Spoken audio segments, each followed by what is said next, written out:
أستغفر الله العظيم أستغفر الله العظيم الذي لا إله إلا هو الحي القيوم وأتوب إليه. أستغفر الله العظيم الذي لا إله إلا هو الحي القيوم وأتوب إليه. اللهم صل على سيدنا محمد وعلى آله وصحبه وبارك وسلم. اللهم صل على سيدنا محمد وعلى آله وصحبه وبارك وسلم. السلام عليكم ورحمة الله وبركاته. لحضرة النبي المصطفى رسول الله صلى الله عليه وسلم وآله وأصحابه الكرام والتابعين والتابعين لهم بإحسان إلى يوم الدين.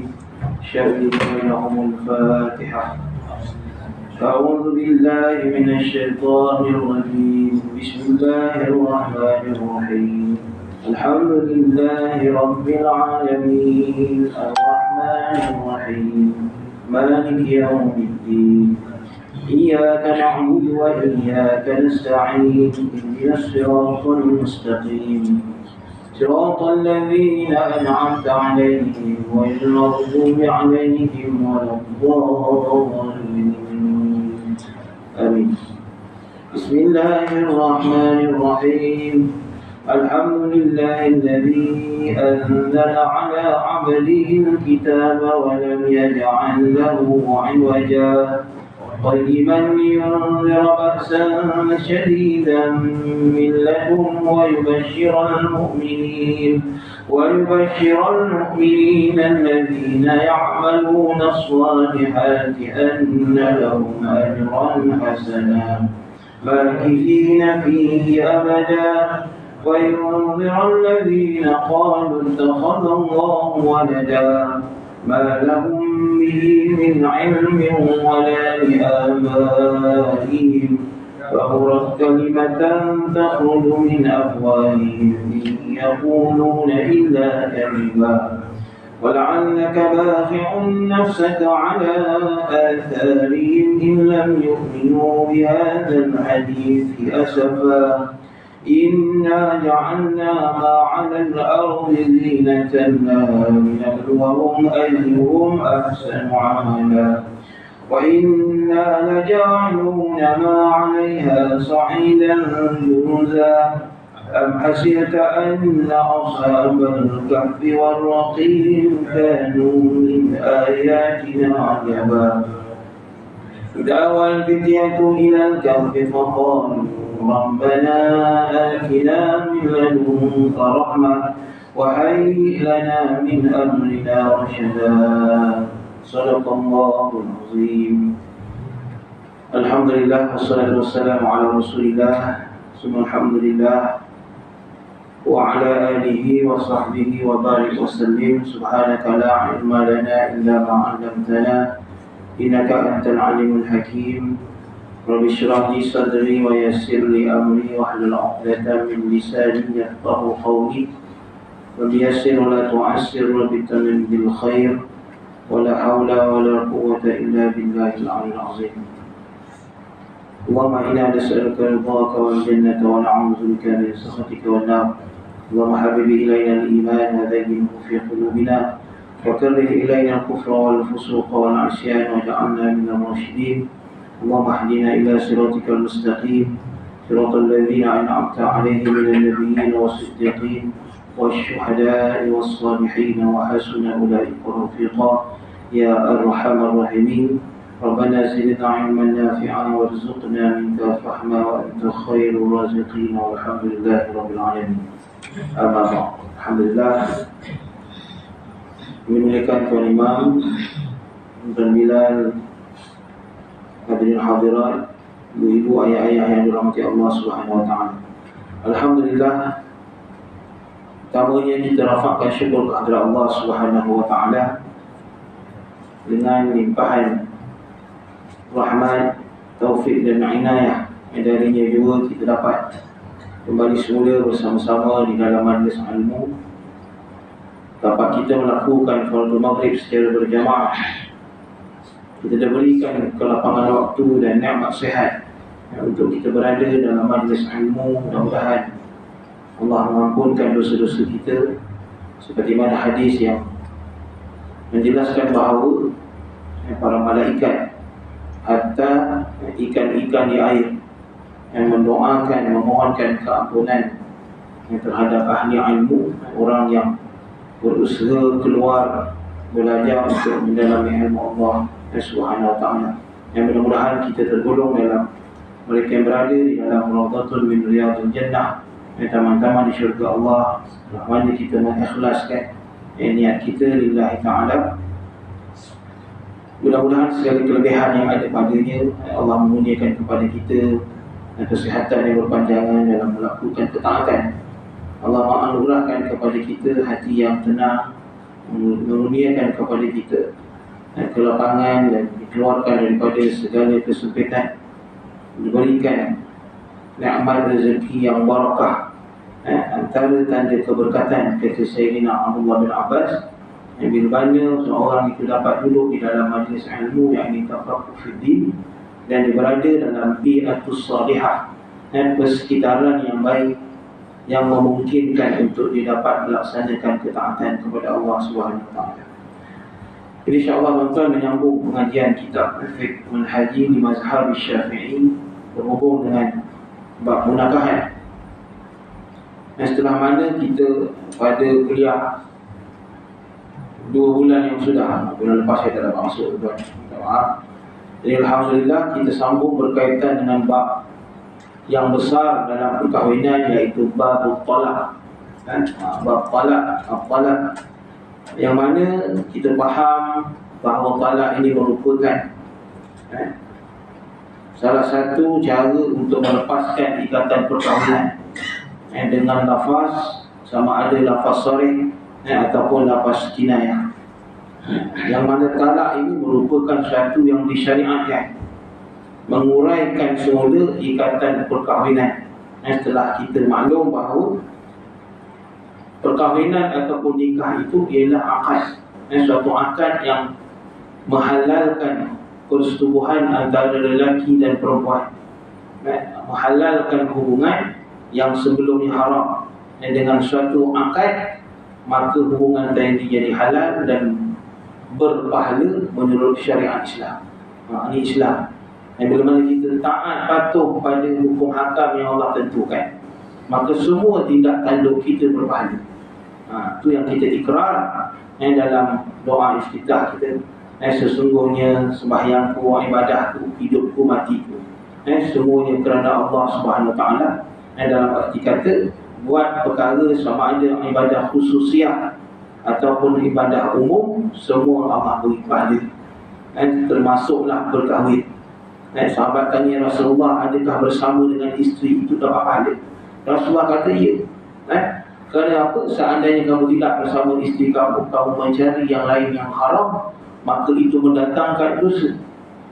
Maka nak ceritanya bahawa hidup berlandaskan syariat ini, semua kita dapat pahala itu. Kalau ibadah-ibadah umum, yang bukan sembahyang, bukan zikir, bukan zakat, bukan baca Quran, selain itu ibadah umum, kita buat sekurang-kurangnya 3 syarat. Pertama, niat lillahi ta'ala. Orang buat masak, basuh, mengemar rumah, berkahwin, beranak, semua Allah beri pahala. Syaratnya niat lillahi ta'ala. Yang kedua, berlandaskan syariat. Ini orang buat juga, tapi banyak yang ada bertentangan dengan syariat, bahkan boleh terkeluar daripada landasan akidah. Islam hanya tinggal pada nama, dikata hari zaman. Macam-macam ajaran-ajaran sesat yang pelik-pelik ini. Mudah-mudahan kita terjaga. Satu umat Muhammad ini, antara kelebihan dia, Allah akan jaga umat Muhammad bila mana kita duduk dalam majoriti yang besar. Nabi kata, la tajtama'u ummati al-dhalalah. Tidak akan berpakat umat aku, kata Nabi, dalam melakukan kesesatan. Maksudnya bila kita duduk dalam jamaah yang besar, nescaya kita akan saling ingat-ingatkan. Tak akan buat perkara yang tak baik. Sebab itu kita duduk dalam majlis ilmu. Kita jadikan surau sebagai tempat kita mengimarahkan dan perkara-perkara baik. Jangan makin lengang. Esok dah ada virus, lengang balik tuan-tuan. Bunyi sulit. Tak boleh ke surau ustaz, 6 orang je boleh. Allah beri peringatan. Allah sebelum didatangkan azab yang lebih besar, dia akan bagi wala nudhiqannahum minal azabil adna dunal azabil akbar. Allah kata kami akan datangkan pada kamu azab yang kecil supaya kamu beringat sebelum datang kepada kamu azab yang lebih besar. Mudah-mudahan kita sentiasa beringat. Yang ketiga syaratnya, tadi pertama kita nak buat semua benda dalam hidup kita berpahala. Pertama niat lillahi ta'ala. Maknanya apa? Jangan ada hasad, jangan ada dengki, jangan ada riak, jangan ada ujub. Kemudian yang kedua berlandaskan syariat. Maknanya kata apa? Ikut jadi selamat kita.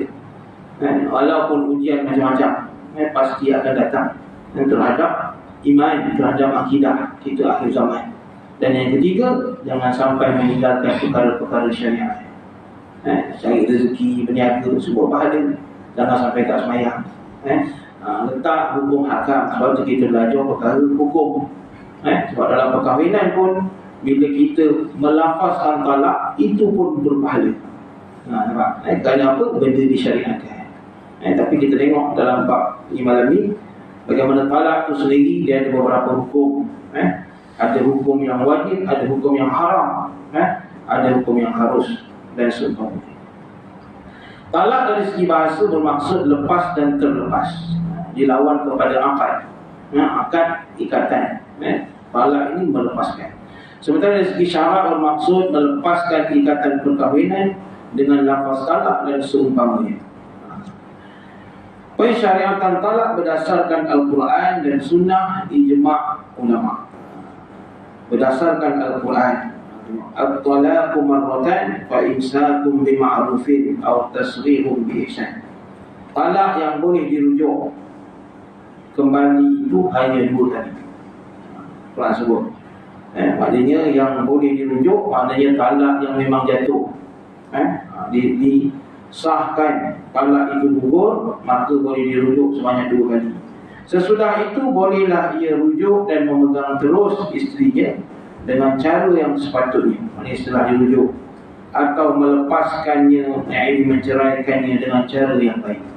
Ini tak ayat berkaitan dengan talak.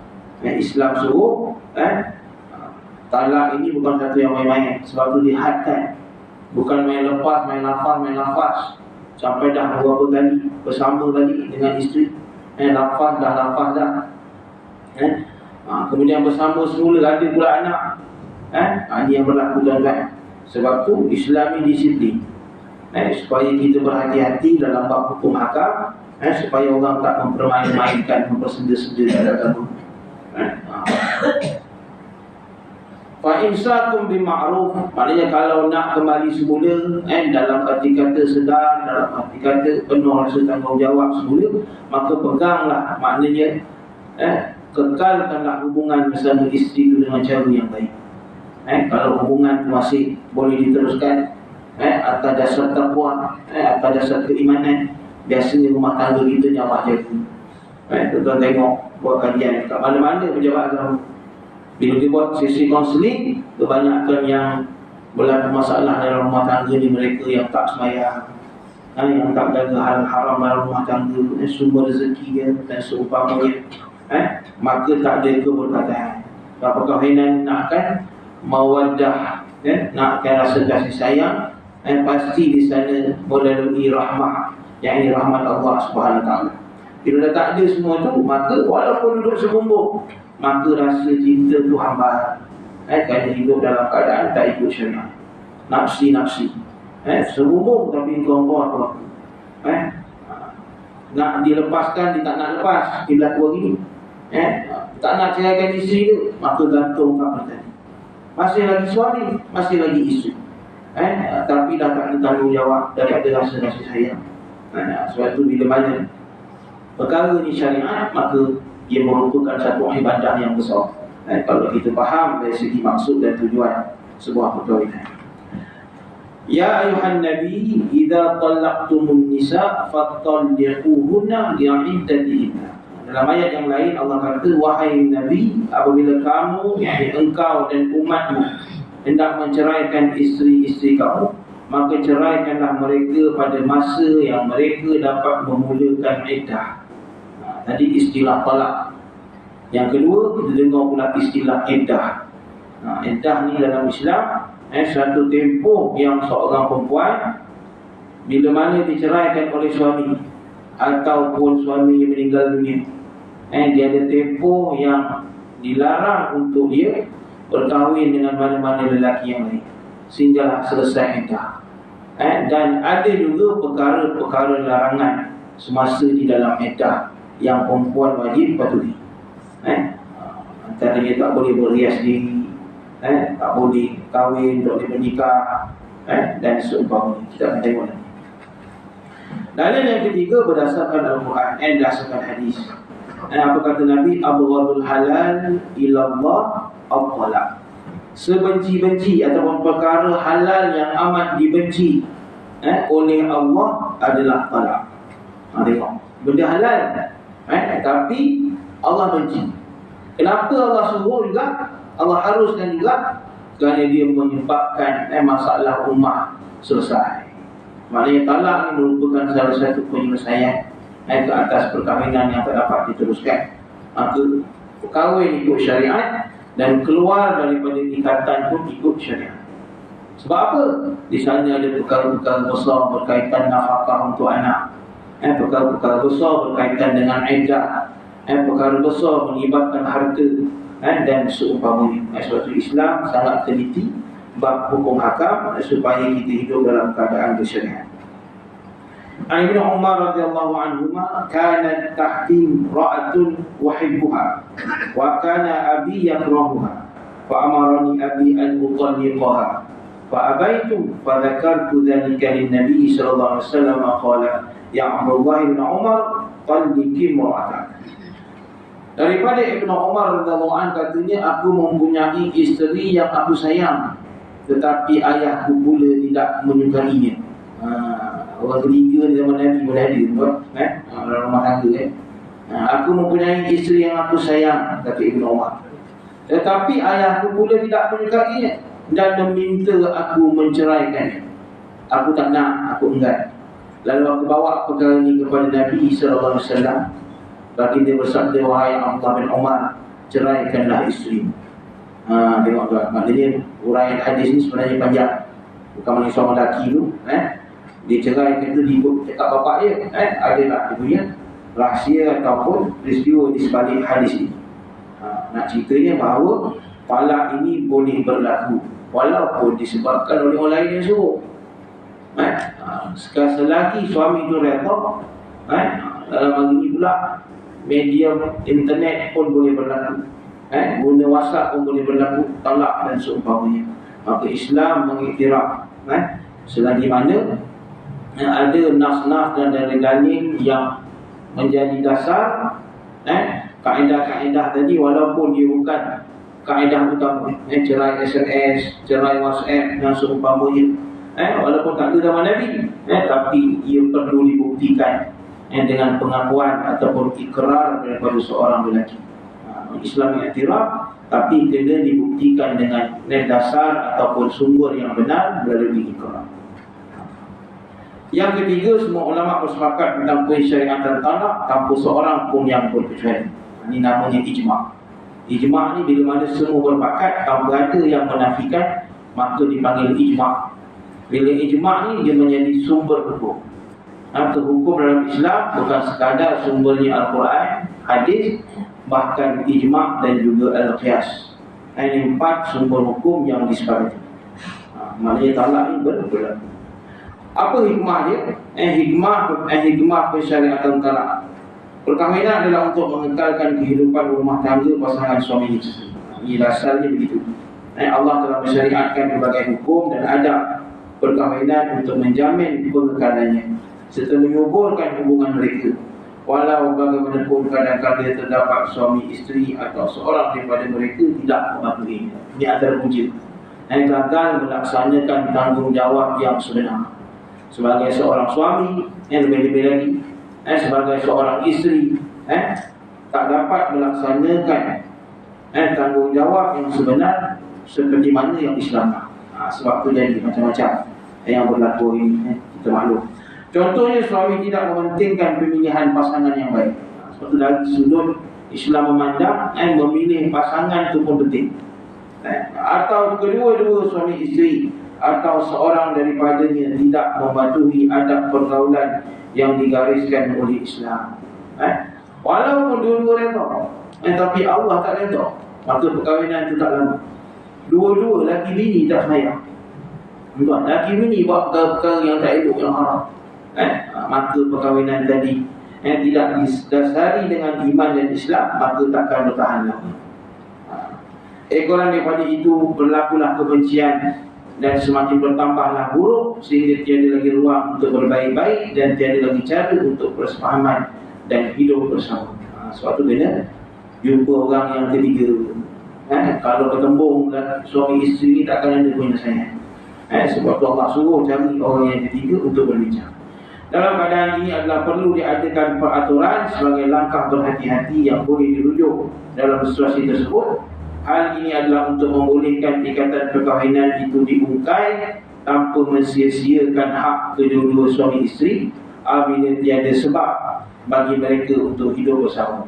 Saya sebut tadi, walaupun dah berpisah, ada perkara-perkara hak yang mesti ditunaikan. Yang isteri boleh dapat, yang suami boleh dapat, yang anak-anak boleh dapat, yang tidak terabai punya kebajikan. Bukan bila mak ayah suami isteri berpisah, anak terbiar. Banyak berlaku jadi anak terbiar duduk pada atuk, atuk meninggal, anak ni hidup sebagai perkara dalam keadaan ada hasil, tapi dikebas pula oleh bapa saudara dia. Sebab itu Islam memandang menjaga individu, menjaga nyawa manusia, menjaga kebajikan manusia sangat penting demi mencapai keadilan dan memperlihatkan Islam itu agama yang betul.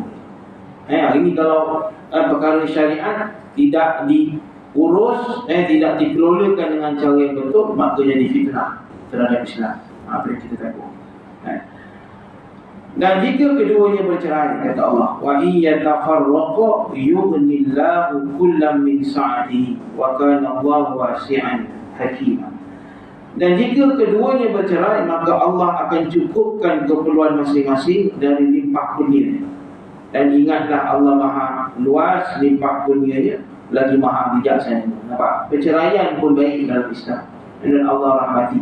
Kalau berlaku perceraian dengan cara yang betul, atas dasar kesedaran, keinsafan yang tak bolehlah hidup bersama, maka cerai merupakan satu penyelesaian dalam Islam. Dan disebut pula sebagai cara yang terakhir dalam keadaan genting, maka ia adalah penyelesaian yang amat perlu, yang tidak dapat dielakkan walaupun dia amat pahit dalam banyak keadaan. Namun jika dia menggunakan talak untuk perkara yang tidak baik, ini hukumnya haram. Bagi memuaskan hawa nafsunya, maka talak itu dia geram dengan perempuan tu, dia kahwin, lepas tu dia cerai, berlaku semata-mata nak menzalimi perempuan, maka talak itu dianggap halal, tetap berlaku dari segi hukumnya, tapi dia benci oleh Allah.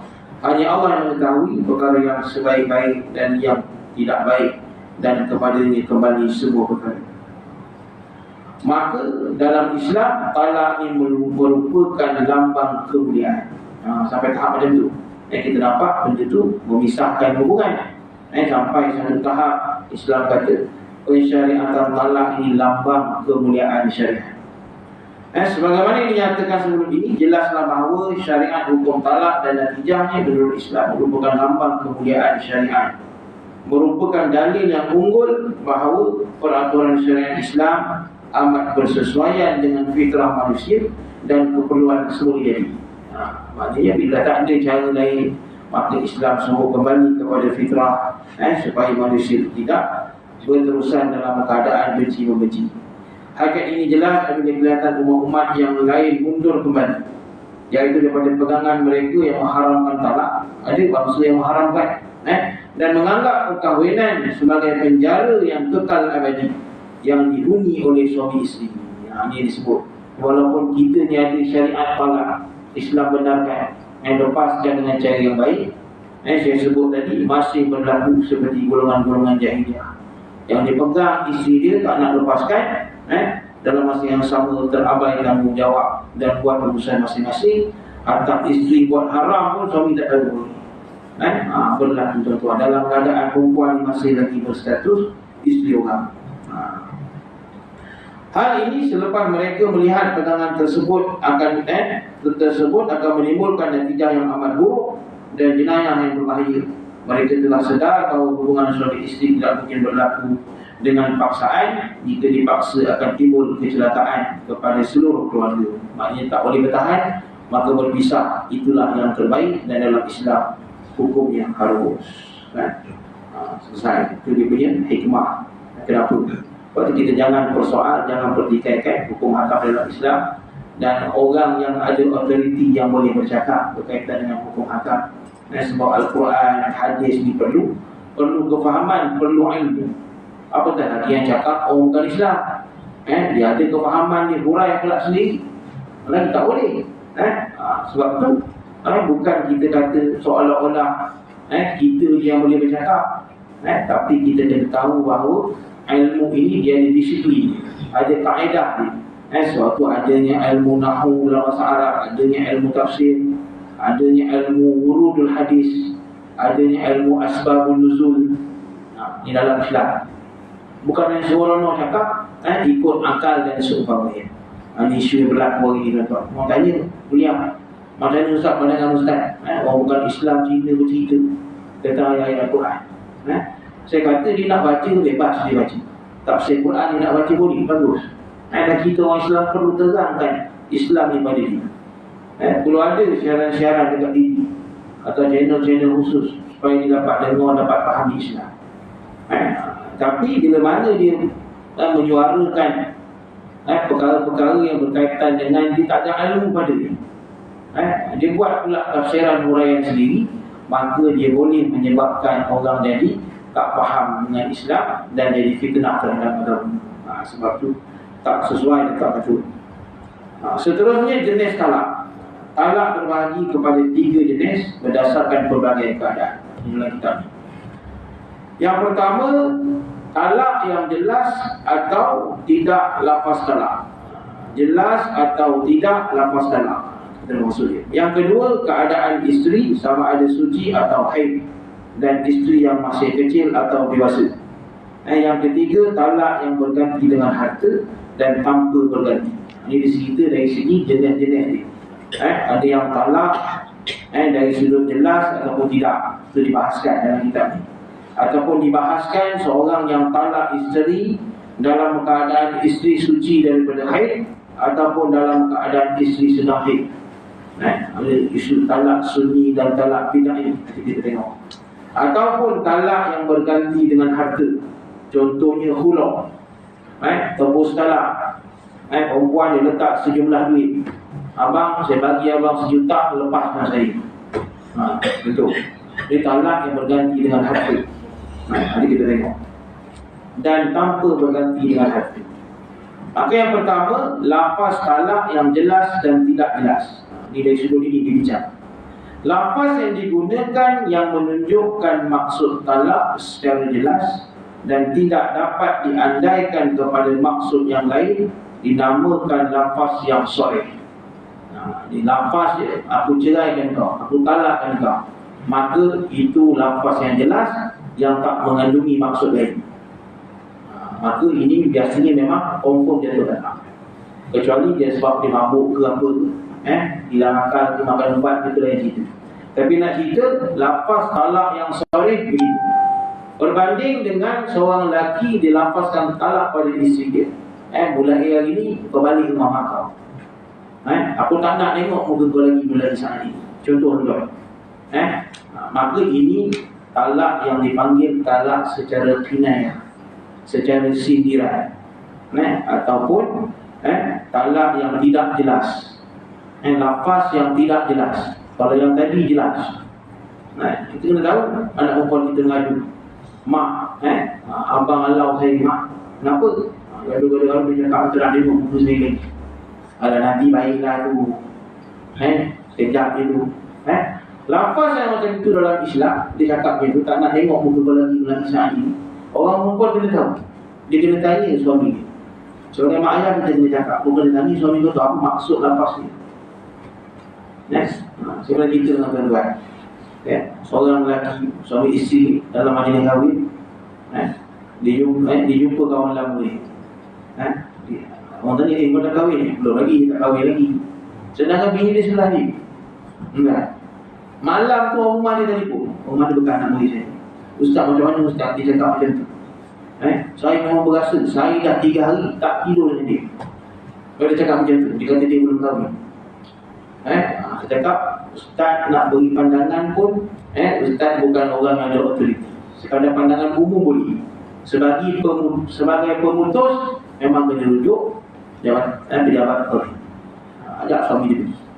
Suami akan tanya, kahwin, konseling dia akan tanya, apa maksud lapas yang kau nafikan, yang kau ni dah rumah lagi.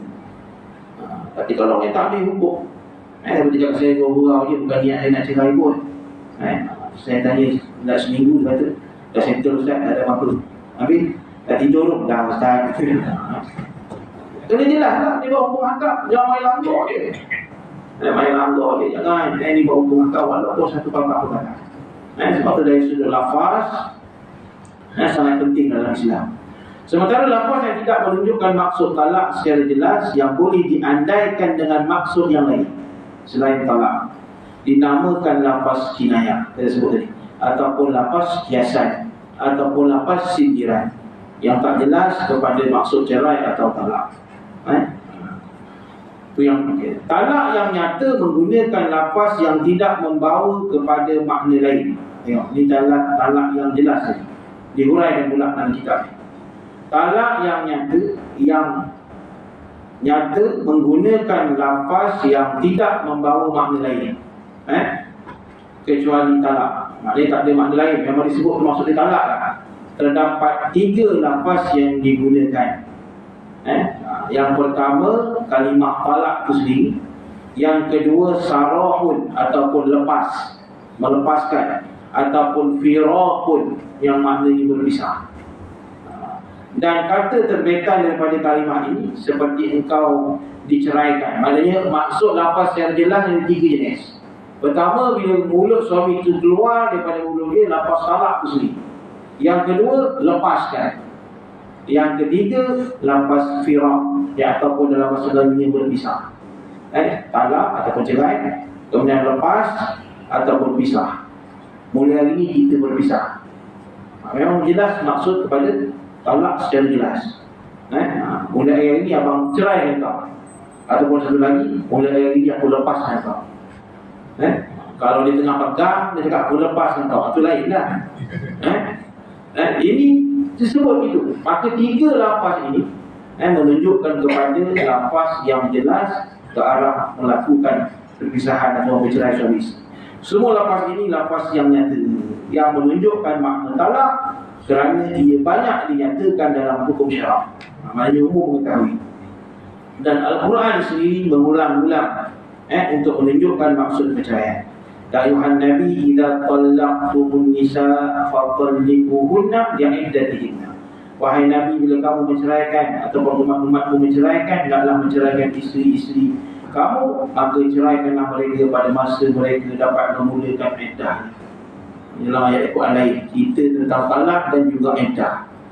Sebab tu nak menceraikan isteri, haram menceraikan dalam keadaan dia haid. Bukan? Walaupun talak itu berlaku, kenapa? Bila sedang haid, proses memulakan iddah ni jadi lambat. Islam suruh rancang. Kahwin boleh rancang, bercinta 10 tahun, nikah, lepas tu bercerai. Takkanlah terlalu tergubuk apa. Fikir dulu perkara-perkara baik, semasa hidup bersama 10 tahun, fikirkan anak-anak. Seperti Islam suruh rancang. Sebab tu cerai dalam keadaan-keadaan tertentu ni, yang dalam keadaan yang betul, hukumnya sunat. Pada semua apa berlaku bercerai. Talak sunni ni 3 keadaan. Talak yang dapat pahala. Kita berlaku kes je, cerai kita dengar itu je, tak tahu detail macam mana. Talak yang berpahala ni pertama menceraikan talak pada isteri dalam keadaan suci. Maknanya tidak haid. Satu. Yang kedua, dalam keadaan dia suci daripada haid dan tidak lagi disetujui. Tengok, yang pertama tadi talak satu ataupun talak dua. Cerai, jangan bagi talak tiga terus. Dia panggil talak bid'ah. Bid'ah ini bid'ah, hukumnya haram, berdosa, tapi talaknya posisi berlaku. Talak satu ataupun dua ni sunni.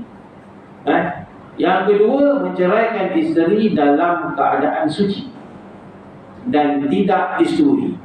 Ada juga habis haid suci disetujui, tak boleh. Sunnahnya ataupun dapat pahala sunnahnya, bila nak menceraikan isteri yang mana tak boleh diselamatkan dalam rumah tangga, dia habis haid jangan lagi disetujui. Itu kaedah buat. Maka itu dikira sebagai talak yang berpahala yang menurut syariat Islam. Sebaliknya, menceraikan isteri dalam keadaan talak tiga. Sebab kita hari ini emosi kita ketika itu akan datang kita tak tahu. Walaupun Islam bagi penyelesaian, cerai talak tiga ni, terang dengan terus nampak talak tiga. Bagi pejabat parti memang jatuh talak tiga. Kadang isu kecil je, sampai tahap macam tu. Sebab tu Islam tak suruh terpukul apa dengan cara yang tenang. Talak tiga ada penyelesaian tak? Jawabnya ada. Dia kena habis iddah dengan suami dia yang menceraikan tadi. Dia kahwin dengan mana-mana lelaki. Kemudian disetujui oleh lelaki tersebut. Kemudian diceraikan oleh lelaki tadi. Habis iddah dengan lelaki yang tadi. Barulah dia boleh kahwin semula dengan suami yang baru. Suami yang lama dia tadi. Bukan atas jalan yang dirancang. Kalau diupah tak boleh. Hukum Islam tak bagi. Hukumnya bid'ah, talak tiga. Kerana apa? Ia menyebabkan pada perkara yang lebih buruk. Kalau dia nak bersama semula dah susah. Ada tak yang tak boleh? Dia masih ada ruang untuk bersama. Ada tak yang tak boleh selama-lamanya? Jawabnya ada. Melalui li'an. Li'an ni sumpah laknat. Tapi saya tanya rumah saya, dekat mana pejabat agama pun tak ada proses benda ni. Li'an, seorang lelaki dia cakap dengan bini dia, aku tak mengaku anak dalam perut tu anak aku. Itu berat bukan tuduhan tu. Ataupun dia tuduh isteri dia ada hubungan dengan lelaki lain. Ini banyak sangat. Perempuan boleh jawab, agam boleh ada. Itu je dia jawab. Apa nak jadi tu kan? Bila orang tak berpegang permain sedekah hukum. Sedangkan statement daripada suami, kalau bila mana keluar daripada mulut saya macam tu, dia dah menuduh isteri berzina. Dalam undang-undang Islam, yang namanya undang-undang hudud, ada namanya hukuman qazaf. Qazaf ni seorang yang menuduh orang lain berzina tanpa mendatangkan 4 orang saksi yang adil. Jangan suka-suka macam kita. Dalam kampung ke, dalam tamban ke, kita tengok orang lelaki keluar masuk rumah dia, kita pun cakap. Jangan. Islam jaga maruah seseorang. Tapi kalau kita yakin betul, kena cari bayi. Kena cari keterangan, kena tanya. Bukan terus tuduh, bukan terus viral. Zaman yang ini, dosa fitnah dikongsi bersama. Masuk, semua dapat sama-sama. Saya bawa pula kanan diri semua. Itu, glamour tu, baik kerja. Betul kan? Berlaku tu lagi. Keaiban yang ini dibuka secara terang-terangan. Suami buka keaiban isteri, isteri buka keaiban suami. Umat akhir buka keaiban umat-umat dahulu. Menghina para ulama yang dulu, menghina khalifah yang dahulu. Berlaku lagi ni. Sebab tu jadi asbab kepada malapetaka daripada Allah SWT akibat teknologi yang disalahguna. Inilah yang Yahudi Nasara dengan dia gunakan teknologi cara dia, dengan hak apa semua yang dekat Alaska pun datang ribut dibagi ribut, datang taupan dibagi taupan. Sebab apa? Manusia yang Islam pun tak nak ikut syariat dah. Sebab tu hati-hati, li'an ni bahaya. Sebab tu dia bila mana berlaku macam tu, bila suami tuduh macam tu, isteri boleh kena hukuman rejam sampai nanti. Suami tak bawa 4 orang saksi, suami boleh kena hukum 80 kali sepat. Dalam ni special, li'an ni suami yang menuduh isteri, maka suami kena sumpah 4 kali sumpah.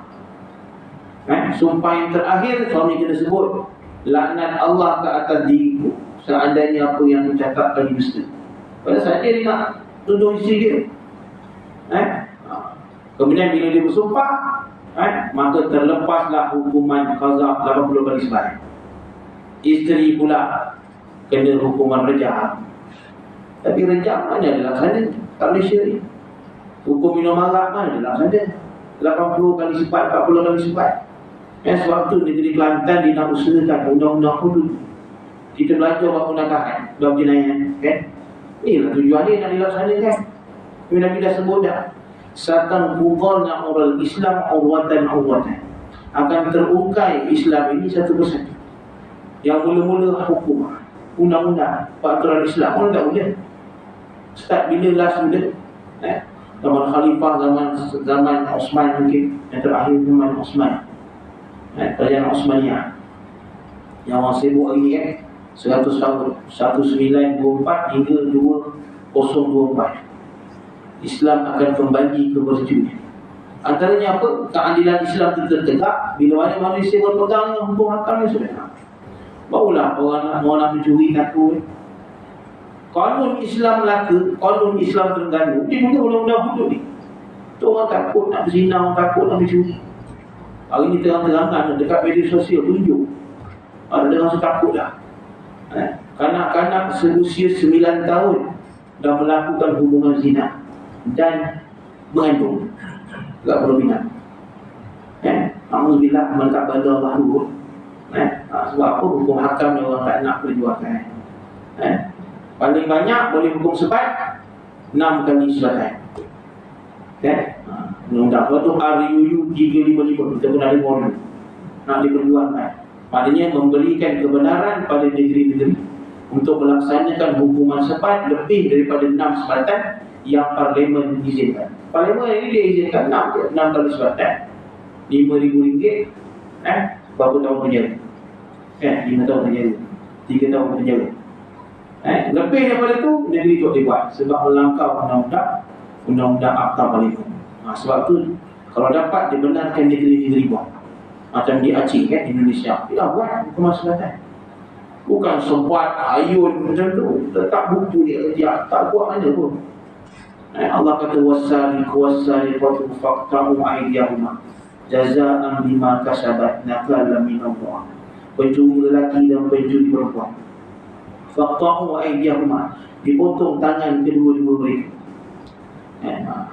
Jazaa'an bima kasabat, sebagai balasan apa yang mereka dah buat. Pecah tabung surau, pecah rumah orang, scammer, curi duit, pindah pada akaun ni kepada akaun ni, belas orang. Ini orang tak takut. Kena penjara, keluar penjara besok dah kaya lagi. Jazaa'an bima kasabat, balasan pada perbuatan jahat ni. Nakalan min Allah, jaminan kesejahteraan daripada Allah. Allah sudah buat. Sebab tu, sebab manusia ni rakus lagi dengan masalah rasuah, dengan masalah riba, tu ekonomi Allah bagi macam ni. Itu yang berlaku hari ini. Sebab apa? Bagaimana kita memelaksanakan syariat hukum hakam Allah SWT. Ini benda yang kita perlu fikirkan. Sebab kita beriman dengan Quran ni bukan juzuk by juzuk. Kita beriman udkhulu fi silmi kafah. Maknanya kita yakin dan percaya terhadap Islam ini secara keseluruhan. Hukum hakam nikah kita boleh percaya, kita boleh beramal. Begitu juga dengan hukum hakam khulud. Hukum hakam orang yang berzina dikenakan hukuman rejam, dikenakan hukuman sebat, orang minum arak dan seumpamanya. Tapi tanggungjawab ni tanggungjawab pemerintah. Tanggungjawab pemerintah yang akan dipersoalkan. Dan jangan ingat kita lepas. Kita wajib memperjuangkan pemerintah yang beria-ia bersungguh-sungguh nak memperjuangkan hukum hakam ini. Allah kata dia. Waktu hidup berdasarkan syariat ini bukan sekadar sembahyang, bukan sekadar puasa, bukan sekadar jaga aurat, tapi yang lebih besar, Nabi kata tadi dalam hadis, Islam akan diungkap satu persatu. Awaluha, mula-mulanya orang akan meninggalkan hukum hakam. Dan terakhir adalah as-solah. Selagi ada orang sembahyang, Allah masih jaga Islam. Allah akan jaga umat Nabi Muhammad SAW. Tetapi Nabi kata, antara aku dan umatku tikitnya as-solah. Bila mana manusia tak nak sembahyang dan orang biarkan orang lain tak sembahyang, dan rasa sembahyang ni hak pribadi masing-masing, Apa kau nak sibuk ni urusan aku? Kubur. Masalahnya sebelah-sebelah. Aku penduduk, kena penduduk, aku tengok, kan? Nak ceritanya bahawa tanggungjawab dakwah. Akhir sekali Nabi kata apa? Kuntum khairu ummatin ukhrijat linnas. Kamu ni kata Nabi, Allah kata Muhammad, kamu dan umat kamu ni adalah umat yang terbaik daripada kalangan mana-mana umat. Syarat dia tak muruna bil ma'ruf, ajak orang buat baik. Wa tanhauna 'anil munkar, cegah buat kemungkaran. Wa tu'minu billah, dan beriman dengan Allah sungguh-sungguh. Barulah kamu dikira sebagai umat yang terbaik daripada segala umat dan mendapat syafaat Nabi, dan umat yang mula-mula masuk syurga berbanding dengan umat-umat lain. Mudah-mudahan kita faham dan kita beramal, dan setidak-tidaknya kita meyakini tentang hukum hakam yang kita belajar, walaupun belum ada kesungguhan untuk dilaksanakan lagi. Pihak kita yakin dan percaya itulah undang-undang yang terbaik yang Allah turunkan untuk umat manusia, untuk bahagia di dunia dan akhirat nanti dalam Quran. Bismillahirrahmanirrahim. Alhamdulillahirabbil alamin. Allahumma rabbana iftah bainana wa bain qaumina bil haqq wa anta khairul fatihin. Wa rabbana zidna 'ilman nafi'an warzuqna minka fahma wa anta khairur raziqin. Rabbana atina min ladunka rahmatan wa hayyi' lana min amrina rashada. ربنا اغفر لنا ذنوبنا ولوالدينا ولإخواننا الذين سبقونا بالإيمان ولا تجعل في قلوبنا غلا للذين آمنوا ربنا إنك رؤوف رحيم ربنا آتنا في الدنيا حسنة وفي الآخرة حسنة وقنا عذاب النار وصلى الله على سيدنا محمد وعلى آله وصحبه وبارك وسلم والحمد لله رب العالمين. أقول قولي هذا أستغفر الله لي ولكم. السلام عليكم ورحمة الله وبركاته. سبحانك اللهم وبحمدك أشهد أن لا إله إلا أنت بسم الله الرحمن الرحيم. وعصر الاستغفار إلى الذين آمنوا وعملوا الصالحات وتواصوا بالحق وتواصوا